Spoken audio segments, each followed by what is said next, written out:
This is Aquedo trash dump in Abidjan. These men and women are looking for pieces of metal to sell.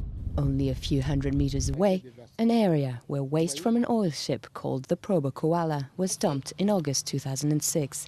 At the time, locals spoke about the problems. We have a cold. It smells bad. It gives us diarrhea. It makes us sick. Today, they say they can still feel the consequences of the catastrophe. Once it rains 2 or 3 times, we can't breathe anymore, and it smells as bad as it did before.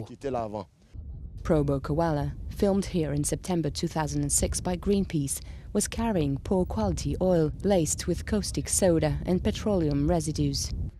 The cargo was the property of Trafigura, a multi-billion-euro company based in Switzerland and the Netherlands. It supplies oil more or less refined to the least discerning markets in Africa or Iran. When the Probo Koala moored in Abidjan in August 2006, a local company was hired to dispose of the waste. Trafigura says it was impossible for them to know what happened after that. We do transfer waste from sea to land, but once it's on the ground, it's no longer our responsibility.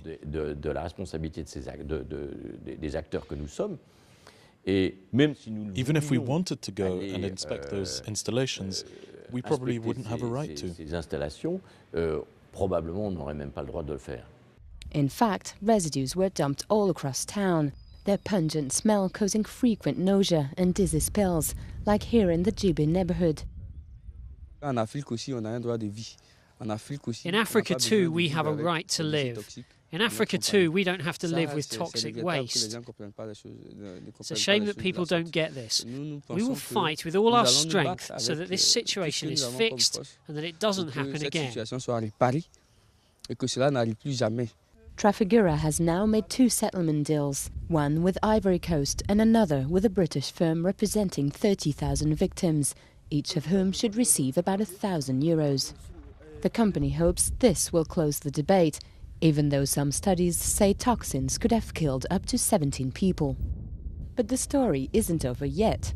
Next year, an appeal could be launched against the European Union, which authorized the ship and its waste load to go back to Africa, allowing the ecological disaster to unfold.